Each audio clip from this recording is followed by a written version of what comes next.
50세에 월 250만 원을 번다라면 노후 준비 가능할까요? 일단 노후 준비를 대하는 사람들의 태도를 보면 크게 두 부류인 것 같아요. 첫 번째는 나 열심히 노후 준비하고 있다. 이 사람들은 좀 그럴 여유가 된다라는 거겠죠. 또 다른 부류는 뭘까요? 네, 노후 준비가 그게 누구 얘기냐? 나 먹고 살기도 급해서 그럴 여유가 전혀 없다. 이런 분들도 계시죠. 그래서 오늘 주제를 뽑아봤습니다. 과연 노후 준비는 돈에 여유가 있는 사람만 할 수 있는 걸까요?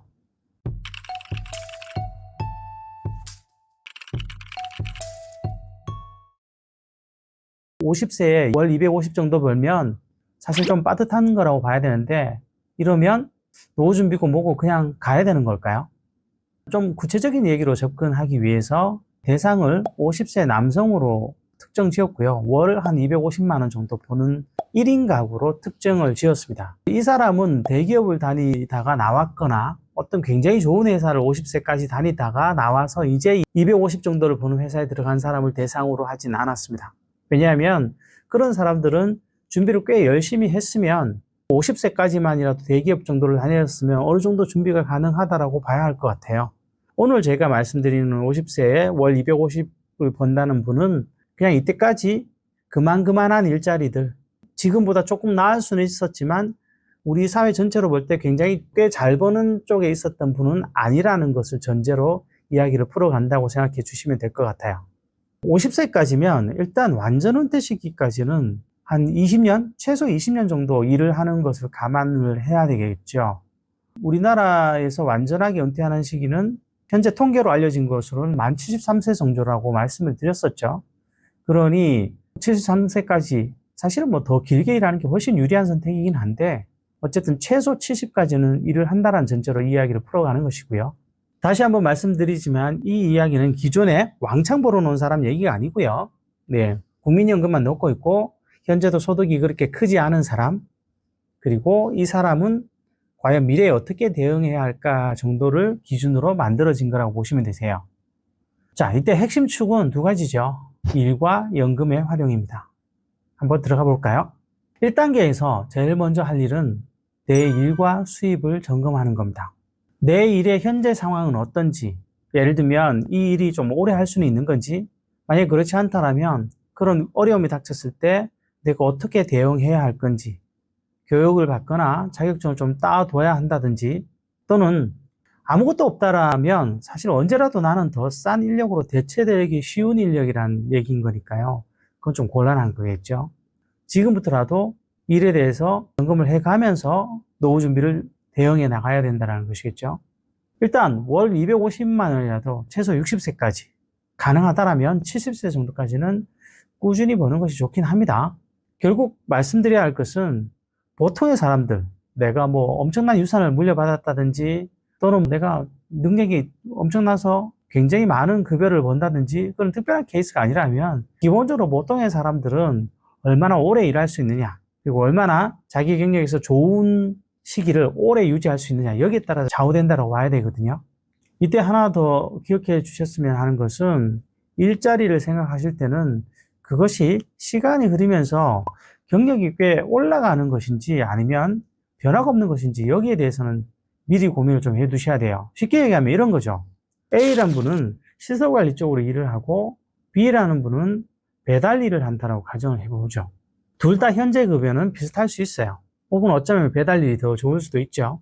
그런데 3년이라는 시간이 흐르면 어떻게 될까요?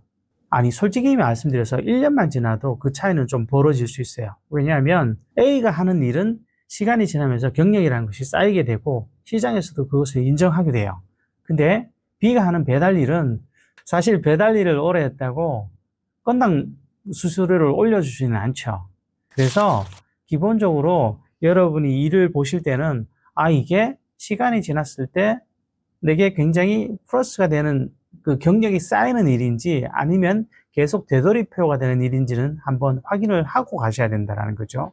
후자의 경우에는 사실은 나이가 들수록 힘들어져요. 그리고 일을 오래 하려면 뭐가 준비되어야 할까요? 네, 기본적으로 체력은 필요로 한다는 것이죠. 이 체력이 되려면 결국은 건강관리에 대해서는 개인이 꾸준히 신경 쓸 수밖에 없어요. 특히나 내가 모아놓은 것이 없고 일에 의존해야 되는 사람들일수록 건강관리는 필수라는 거죠. 월 수입이 250만 원이면 4대 보험과 세금 빼고 실수령액은 얼마나 될까요? 월 250이면 실수령액은 1인 가구로 가정을 하면 224만 원 정도입니다. 그럴 때 이 사람이 월 지출이 얼마인지도 확인이 좀 돼야 되죠. 예를 들어 이 사람이 월 300원 써야 되는 사람이다. 이렇게 되면 지금 논의되는 것은 아무 의미가 없습니다. 일단 23년 기준으로 서울시의 최소 생활비, 개인의 최소 생활비는 160만 원입니다. 그리고 개인의 적정 생활비라는 게 있어요. 최소 생활비는 그냥 먹고만 사는 거지만 적정 생활비는 가끔 문화생활 다 하고 외식도 한번 하고 이런 정도를 포함한 금액인데 이 적정 생활비를 따지면 서울시의 1인 가구는 220만 원이에요. 자, 그런데 이분이 실수령이 224만 원인데 이렇게 하면 예컨대 적정 생활비 220만 원을 다 써버리면 그 남는 돈으로는 아무것도 못하죠. 그래서 이런 정도라면 개인의 월 생활비를 194만 원 정도로 맞추는 걸로 가정을 해보겠습니다. 왜? 30만 원 정도는 여윳돈이 있어야 된다는 거죠. 단 이렇게 하려면 굉장히 지출을 타이트하게 관리를 해야 돼요. 새는 돈이 생겨서는 안 된다는 거죠. 또 하나, 부채가 없어야 돼요. 만약에 부채가 있다면 사실 이거는 굉장히 이야기가 좀 고달파져요. 모으는 돈은 족족 웬만하면 부채에 들어가야 되는데 이렇게 되면 계산이 되게 어려워져서 일단 부채는 없는 것으로 간주를 하고 가겠습니다. 결국 월급 중에 30만 원은 미래를 위한 투자, 저축이나 미래를 위한 투자로 쓸 수 있어야 된다는 것이고요. 이런 전제하에 출발점을 만들어야 우리는 대비할 수 있다는 것이죠. 다음은 연금의 운용과 시뮬레이션을 포함한 내용을 좀 말씀드리도록 할게요. 내 상태부터 확인을 좀 해야 되겠죠. 여러분께서도 잘 아시겠지만 네이버에 내 연금이라고 치시면 중앙노후준비지원센터라는 곳에 들어가게 돼요. 거기에 들어가시면 내가 연금을 얼마나 받을지 확인하실 수가 있어요. 그리고 계좌를 연동시켜 놓으시면 다른 계좌에서 준비되고 있는 연금들도 통합해서 연도별로 내가 얼마 정도를 받게 되는지 확인하실 수가 있죠. 국민연금을 기준으로 하면 월 250만 원 수입이면 통상 9%가 국민연금으로 들어가니까 22만 5천 원 정도가 됩니다. 거기 50%는 고용주가 부담하니까 절반만 부담한다고 가정을 하면 11만 2,500원이 되죠. 요거는 큰 부담은 안 되죠. 국민연금을 늘리는 방법에 대해서는 워낙 많이 알려져 있지만 다시 한 번만 좀 점검을 할게요. 만약에 50세 정도 되신 분이라면 눈 질끈 감고 국민연금부터 보완을 하시는 게 가장 핵심입니다. 어떤 수단을 얘기해도 중장년층에게 국민연금만큼 좋은 혜택을 주는 투자 수단은 없는 것 같아요. 50세 정도라면 2.6배 정도로 돌려받는다는 신문 기사도 있었었죠, 최근에. 국민연금은 찾아 쓴 것이 있으면 반납을 하고요. 그리고 내가 만약에 일을 쉬는 기간에 납부 유예를 한 것이 있으면 추납을 해주시면 좋습니다. 그리고 국민연금을 늘리기 위한 크레딧 제도 같은 것들이 있는데 그런 것들도 활용이 가능한 것은 다 활용하시면 좋죠. 일단 실업 크레딧이 있어요. 실업 크레딧은 내가 실업급여를 받는 동안 평생에 걸쳐서 12개월 정도는 내가 25%만 내면 75%를 국가에서 보조를 해줘서 국민연금을 납부하실 수 있어요. 단 69세까지 가능합니다. 그 다음에 출산 크레딧. 제가 1인 가구라고 말씀을 드려서 이건 넘어갈 텐데 2008년 1월 2일 이후로 태어난 자녀를 갖고 계시면 둘째에게 12개월을 얹어주고요. 셋째부터는 18개월을 얹어주죠. 이게 2026년부터 제도가 바뀌었는데요. 2026년부터는 첫째부터 12개월, 그 다음에 18개월, 뭐 이런 식으로 해서 그동안 50개월까지 제한이 있었는데 제한도 없어졌습니다. 이런 것들이 있으니까 필요하시면 활용하시고요. 그 다음에 군복무 크레딧이 있었는데 군복무 크레딧은 2008년 이후로 군에 간 사람, 그리고 제도 변화도 2026년 이후로 군에 간 사람이 대상이기 때문에 현재 50세라면 이건 적용이 되지 않을 것 같아서 빼겠습니다. 대신에 군복무 추납은 활용하실 수 있어요. 그건 뭐냐면 1988년 1월 1일 이후로 군에 가셨던 분들은 그 군복무 기간 동안에 대해서 추납을 하실 수 있어요. 아시다시피 국민연금은 기간을 늘리는 것이 가장 좋기 때문에 이거 역시도 개인에게 굉장히 도움이 될 수 있다는 거죠.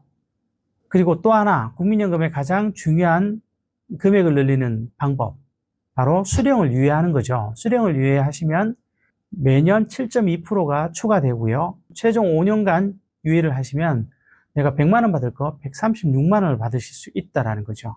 사실 연간 7.2% 정도의 투자 수단이 거의 없죠. 그리고 월 250만 원 받는 분도 몇 번의 이직을 하셨을 것이고 그 퇴직금들이 나오실 건데 그 퇴직금들은 제발 바로 나온다고 그냥 쓰지 마시고요. 가능하면 IRP에 받아서 퇴직연금으로 운영해 주시면 그게 단돈 몇 푼이라도 조금이라도 더 이득은 될 수 있다라는 거죠. 내가 만약에 65세까지 일을 한다고 가정을 했을 때 65세부터 일을 꾸준히 좀 더 하실 수 있으면 국민연금 수령을 유예할 수 있다고 말씀을 드렸잖아요. 그럼 그 기간 동안이라도 좀 보완이 될 수 있도록 퇴직연금이나 개인연금을 좀 준비해 두시면 좋다라는 거죠. 그 다음에 제세공과금과 생활비를 제하면 30만 원 정도가 남는다고 말씀을 드렸는데 이 30만 원은 부채를 갚아야 된다든지 그런 문제가 없으시다라면 저는 그것을 월 30씩 해서 연금저축으로 개인연금을 들어놓으시길 권합니다. 그렇게 하시면 연 59만 4천 원 정도가 세액공제가 돼서 환급이 된다는 거죠. 그리고 매년 50세부터 월 30만 원씩 20년간 적립을 하시고 매년 5%의 수익을 복리로 재투자하시면 20년 후에 금액은 1억 2,330만 원 정도가 됩니다. 그러면 이 금액 중에 1억 2천만 원만 연 5%로 배당 투자 정도만 하셔도 매월 50만 원 정도가 내 통장에 들어올 수 있게 된다는 거죠. 그러면 이것 역시 노후에 굉장히 도움이 되는 금액이 될 수 있다는 겁니다.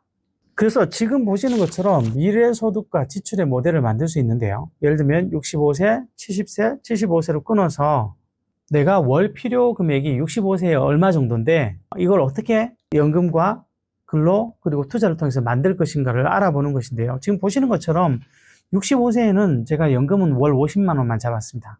이건 정확히 다른 연금, 퇴직연금이 얼마가 될지도 모르겠고 개인연금을 바로 이때부터 수령할 건지도 몰라서 굉장히 적게 잡아놓은 것이고요. 근로는 월 250으로 잡아놨는데 아마 지금 50세 분이 65세 정도면 최저임금이 아무리 못 가도 이 정도는 가 있을 겁니다. 그럼 이것만 해도 300인 거죠. 그 다음에 70세 정도가 되면 오히려 금액이 좀 늘어나죠. 어떻게? 연금이 일단 150 정도로 잡았는데요. 이분이 충분히 많이 모으지 못해서 100만 원 정도를 원래 65세부터 수령을 한다라고 쳐도 5년 정도 유예시키면 그것만 해도 136만 원인데다가 역시 매년 국민연금이 물가에 연동돼 올라가니까 이때쯤에는 어지간하면 월 150은 돼 있을 거라는 거죠. 거기에 개인연금을 추가로 받으면 더 올라갈 수도 있고요. 그 다음에 근로소득은 제가 150으로 잡았는데 이건 반일 근무 정도 생각하시면 되실 것 같고요. 그 다음에 월 50만 원의 투자 금액은 아까 말씀드렸던 1억 2천에 연 5% 정도로 해서 배당금을 받는다든지 하는 투자 정도를 하면 이 정도가 들어온다라는 거죠. 이렇게 하시면 월 350이 되고요. 75세 무렵에는 월 300 정도가 됩니다. 이때 기억하실 거는 75세에 제가 월 소득을 80으로 잡아놨는데 이건 노인 일자리 정도 생각하시면 되세요. 노인 일자리는 성격상 앞으로도 없애기 어려울 겁니다. 자, 이렇게 해서 내가 65세, 70세, 75세에 이르기까지 결국 어느 정도는 생활이 가능한 현금 흐름이 만들어진다는 것이죠. 단 이런 시뮬레이션들은 전제 조건이 좀 필요합니다. 일단 첫 번째로 건강해야 합니다. 생각해 보시면 너무나 당연한 것이 건강하지 않은 경우 일자리에 문제가 생길 수 있다는 거죠. 여러분 특히 그 고령자들을 기업에서 고용하는데 가장 신경을 쓰는 부분이 뭔 줄 아시나요? 그건 제가 알기로는 산재입니다. 일을 하다가 쓰러지면 특히 작은 회사들은 굉장히 타격이 심하다는 거죠. 그래서 사실은 건강 문제에 대해서 더 예민해질 수밖에 없습니다. 당연히 병원비로 들어가는 뭐 이런 문제를 제외하더라도 일을 할 때 타격을 받으면 사실 현재 250만 원을 받으시는 50대가 노후 준비를 하기는 굉장히 어렵다는 거죠. 두 번째는 일은 적어도 70세까지, 최소 70세까지고요. 가능하다면 건강이 허락할 때까지 하는 것이 좋습니다. 사실 아까 노인 일자리를 말씀드렸는데 노인 일자리는 제가 90대도 참여하는 분을 뵀었거든요. 결국 일은 늦게까지 할수록 가장 개인에게 유리한 선택이 될 수 있습니다. 이건 경제적인 이유만 그런 게 아니라는 것은 누차 말씀을 드렸었습니다. 그리고 세 번째는 지출 관리, 다시 한번 말씀드리지만 철저히 하셔야 됩니다. 사실 내가 쓰고 싶은 거 쓰고 갑자기 욱하고 뭔가 충동 구매를 하고 뭐 이런 문제들이 겹쳐지면 그 250으로 노후 준비는 답이 안 나오는 상황이 되는 것이죠. 그리고 마지막으로 투자에 대해서 공부를 해야 됩니다.